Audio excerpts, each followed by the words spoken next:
What's up everyone, James here. Today I wanted to give you a little run through on my Fluval Evo. The aquarium's been set up for about 13 months now and it's matured really well over that time. So I just wanted to give a quick run through on what the system's running at the moment, what kind of filtration, lighting, and some of the corals and fish that I have in the aquarium.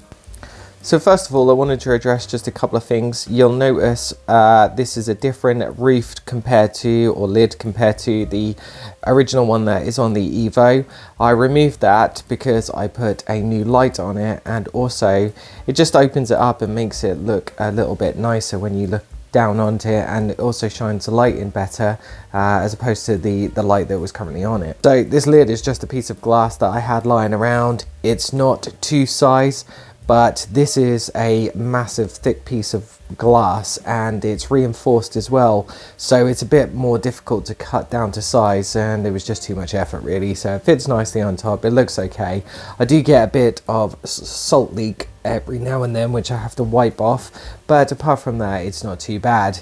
You can see here I have a 3D printed mold to go over the filter chamber here, and that's not too bad. That's quite nice, but is a bit of an eyesore sometimes. But yeah, we only have two fish in this one at the moment, which is my two clowns. I did have a Banggai cardinal in here, the one that I have had for coming up 2 years now, and unfortunately he passed away. And part of the reason is for some random reason the clown started becoming aggressive, the bigger one, and he started attacking the Banggai cardinal. I read online and it said it could be a mark of breeding behaviour, and these two clowns have been sort of acting a bit strange recently, like playing with each other a bit more, and also taking a big interest into the GSP here now as well. I don't know if it is a spawning thing. I did notice the abdomen on my clownfish is slightly bigger, but I just don't know if that's something I'm looking into too much. Unfortunately, I did stress the Banggai cardinal out before I had a chance to move it, and it passed away, so I'm really gutted about that one. In terms of feeding the clowns, I tend to feed them on dry foods, live foods, and also frozen foods. I have also this stuff by Aquatics called coral food, and that seems to do the trick for the corals. I only feed them probably a couple of times a month. I don't often feed too much. In terms of inverts, there's a couple of turbo snails in here. You can see them here. They're just sort of cleaning the glass and the substrate, but I'll be honest, they don't really do too much. There is some Nasaria snails buried somewhere in the substrate, which I can't find. I do have a ton of brittle starfish in there. You can see one of the legs, I think, just poking out of the pallies there, which is hilarious. Yeah, so yeah, there is plenty around, but you never see them. So in terms of corals, as you can see, I have a massive rock of green star polyp here. I've also fragged it a couple of times at the back there, and I did have another piece of rock in the back that I had fragged as well, so I'm hoping that's going to grow out. I've got a little piece of Pulsing Xenia. It didn't look like it was doing too great there, so I think it's down to flow. So I tried to move one, and I've only just moved this a day or so. So I'm hoping that this top one here is going to be a little bit better.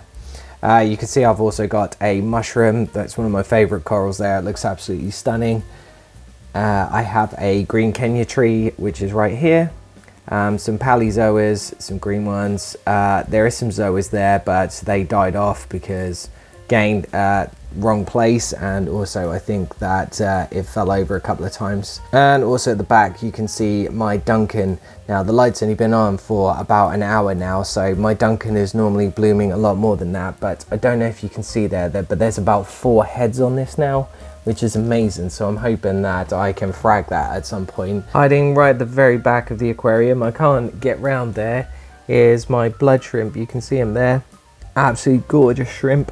It's one of my favorite shrimps I've ever owned, and yeah, it tends to hide up underneath the rockscape there, but he's a very happy shrimp, especially when the food comes. He's definitely alive and about.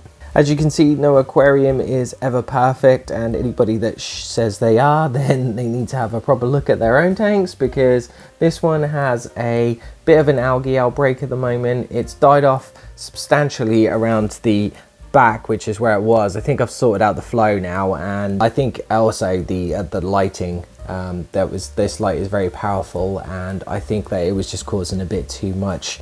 I don't feed the fish that often, probably about 3 times a week, just to try and keep the waste down, which seems to have been doing the trick. And also, like I said, the light's on the timer, but I have got some green hair, or this like stringy hair algae. I keep trying to remove it, but it seems to grow back like crazy. So yeah, that's just something to work on, I guess. Over the back chamber here, I just put a piece of aquarium wrap. It's just plastic wrap on here just to cover the filter chamber, because I didn't like the way it looked. In terms of what I'm running in the filter chamber, there's some live rock down the back here, some filter floss, just a little bit extra in here, and also a sponge, but there's not really too much. I've got some bio balls in the back there as well, and there is a tiny piece of macroalgae I think in there. There's a bit of Cheeto. But yeah, that's pretty much in terms of filtration. I haven't gone hardcore or anything like that. I did try and mod the chamber myself a little bit, as opposed to buying the really expensive 3D printed ones, but yeah, my mod didn't work very well, so I ended up getting rid of it. But the chamber seems to be running fine, and as you can see, the water is very clear, so it does its job and what it needs to do.